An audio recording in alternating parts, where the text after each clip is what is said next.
I'm a software engineer. We look everywhere and see chaos in everything. There's also chaos in the scientific sense.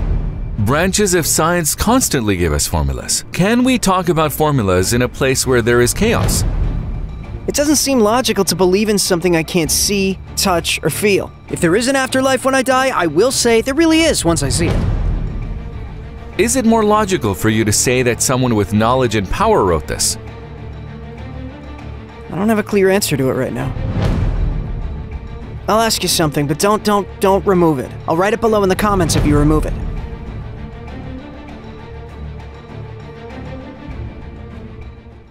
Do you mind if we post it on YouTube? No problem, you can post it. What do you do? Do you study or work? I've been abroad for about 5 to 6 years. I'm a software engineer. Our topic is about faiths. What is your faith? My religious faith is undecided.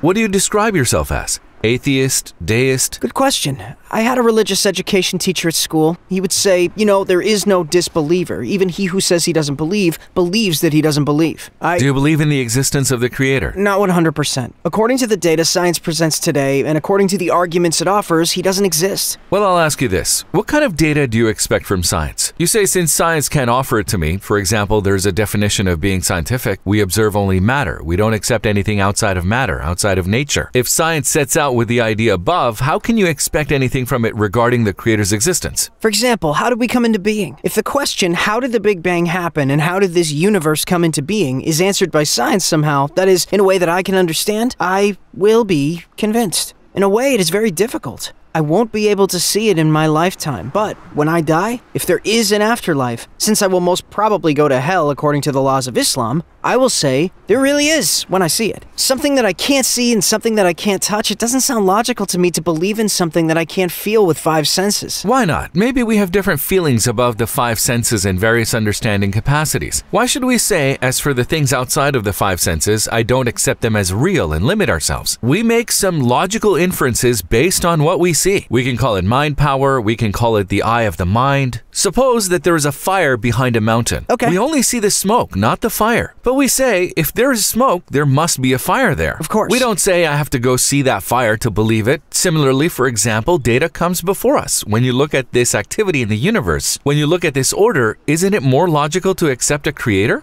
At one point, I don't think there was an incredible harmony. We look everywhere around us. There's chaos and uncertainty in everything. There's also chaos in a scientific sense, too. Branches of science constantly give us formulas, don't they? They do. A universe that we can formulate. We give a name of the law to everything. The law of gravity. A universe in which we write a law and a formula for everything, like the law of buoyancy of water. How can it be called chaos? Can we talk about formulas in a place where there is chaos? After all, we need to interpret chaos somehow. Maybe my interpretation of the things that exist in this chaos, if something is chaotic, everything in that chaos is somehow connected. But there must definitely be small pieces that can be interpreted, in my opinion. But I'm not talking about the little piece. Wherever you look in the universe, there is a formula. Of course, there are formulas. How can we say there is chaos in a place with formulas? Let's leave the microphone here. All right. It fell down. There's a law called the law of gravity, right? It functions in the universe. I say there's someone running it. For example, we even formulate the action of this microphone falling down. Let's view it from a broader perspective. Even the system of planets in the universe is in order. We discover a formula even there. There is a different formula even when we go to the quantum world in the atom's motion. We formulate everything from small things to large ones. We open universities for it. Universities open separate departments. In fact, one day there is some news we're told there will be a once-in-a-century solar eclipse. Well, if we know it happens once a century, and if we see it at a specified time, how can we say there is chaos, disorder? You can't accept what you see in the formula as it will never change. For example, planets revolve around the thing, right? Do you think it will continue like this forever? Up to doomsday. But maybe that's what you understand from doomsday. In fact, for example, as a microphone falls down, the Earth and the planets are actually approaching the sun. Are they approaching in an orderly manner? It is necessary to ask astrologers and astrophysicists about it.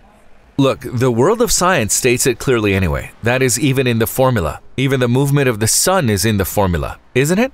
Yes, it is, but we can formulate it to the extent that we can observe it. What we can observe shows us the order.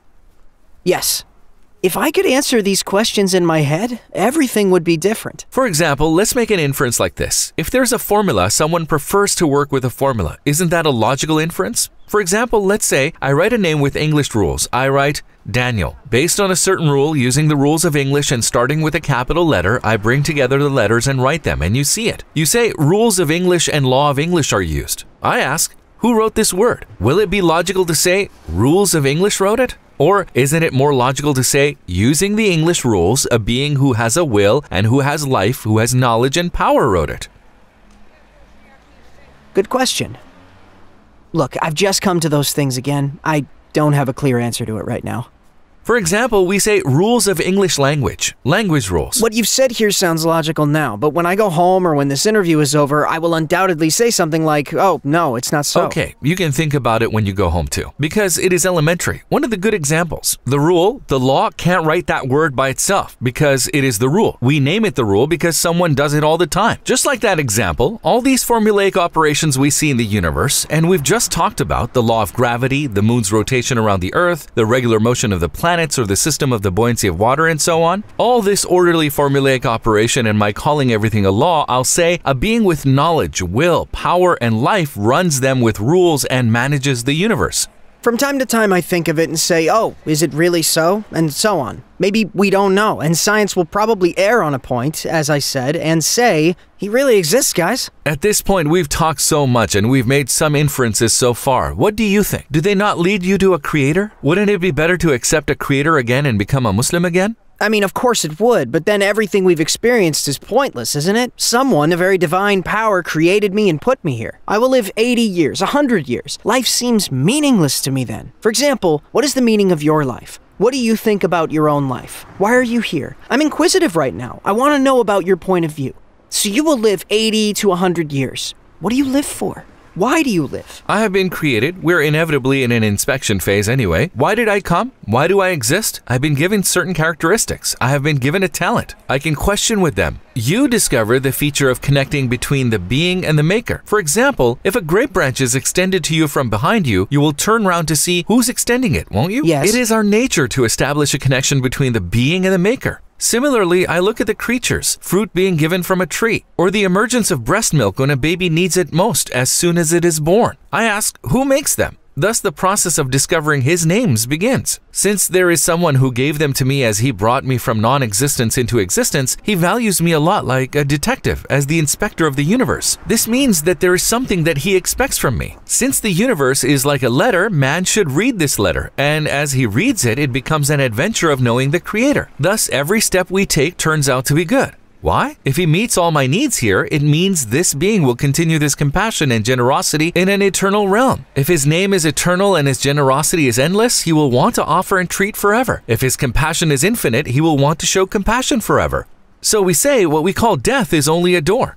And we see life as such an adventure, a transition. You regard all people as valuable. You try to explain this beauty to people, so life assumes a meaning. We can call it being a detective. I see. I'll ask you something, but don't remove it. Then, Can't we post no, it? you can. I'll ask you a question. If you remove it, I will write it below as a comment. Why should we remove it? When you say there is an order, a system in everything, there is harmony, why didn't the knower of all and all-wise being who created everything regard just one religion? Why did he send 3 or 4 religions? We can think of it as follows. This realm is where wisdom is and needs to be seen and read rather than as a place of power. Can you tell me in a way that I can understand better? Okay, let me put it this way. So, the steps that are taken are done with wisdom based on a certain logic, a certain purpose. The formation of an apple. Can Allah create instantly? Yes, he can. But what happens? He uses soil, water, etc. and creates it through a process. Similarly, we can say that the test area is an area of education. Allah sent 124,000 prophets. And we can think of it as primary school, secondary school, high school, university, and postgraduate. With this diversification and development, step by step, together with the prophets, he arranged the education system in a way suitable for society. For example, when we look at the first prophets, transportation had not developed so much. Technology wasn't so advanced. Therefore, different prophets were sent to each society. There were even periods when 2 prophets were sent at the same time. When the last prophet was sent, transportation had developed a lot and everywhere was like a village. With a single prophet and uniformity of knowledge, everything is open to communication. For example, you and I went to different schools, didn't we? In essence, the knowledge taught to us was 2 + 2 = 4. You learned it like that and so did I. In other words, the prophet who came with Christianity, Jesus, Isa, the prophet who came with Islam, Muhammad, peace be upon him, both say there is only one God. Think of it like 2 + 2 = 4. But according to Muslims, Christians are infidels. And according to Christians, Muslims are infidels. Since we graduated from different schools, should I say, go away, you're ignorant? He's not from us, so he's not going to paradise. Don't you think there's a question mark at this point? 124,000 prophets came, Okay. but the main issue they addressed was always 4 principles. What were they? Tawheed, oneness of Allah, afterlife, prophethood, and justice. Okay. All of them mentioned these 4 basic things. But society changed the declarations and knowledge after the prophet sent to them. Although the knowledge to accept a creator came, people distorted it. They worshipped idols and associated partners. As mistakes like that were made, new prophets were sent, and the new prophet continued to correct the society, again with the same 4 declarations. If we look at Christianity, we see that Jesus also informed people about those 4 principles. He informed them about Tawheed, oneness, but we see the society distorted the Bible after Jesus. They believe in Trinity now. When they thought of the Tawheed issue of those 4 declarations as 3 gods, what happened? They went down the wrong path. I see. Wouldn't it be nice to return to Islam again? It was an excellent conversation. We Great made logical conversation. inferences. Not right now, but I'll think about what you said. When I go away, I'll probably say, why didn't I say that? Why didn't I answer him that way? I think it was a good Me too. conversation. Thanks. I'm very pleased. What is your belief? Atheism, it's also known as pragmatic atheism. I'm a Christian. I became a Christian afterwards. I've been deist for the last 2 years. Science has already explained it to us. At least it doesn't seem astonishing to me. I think you're looking for the prophet in the wrong place. Then I would also like to be born in the tribe and eat avocados in paradise after I die. As mistakes like that were made, new prophets were sent. Again, the new prophet continued to correct the society. Again, worshipped idols. I'll prove it at the level of 2 + 2 = 4. I'll prove it 100%. Assalamualaikum saudara-saudaraku. 98% penonton kita termasuk video ini belum mensubscribe channel ini. Seperti yang kalian tahu, kita adalah sebuah organisasi non-profit dan kami tidak memonetize video-video kami. Jadi satu-satunya alasan kami meminta kalian untuk mensubscribe adalah untuk menyebarkan kebenaran. Mungkin terasa tidak berpengaruh, tapi insya Allah mungkin bisa menjadi sarana petunjuk untuk banyak orang. Nah, silakan klik tombol subscribe dan mari berjalan bersama menuju keabadian.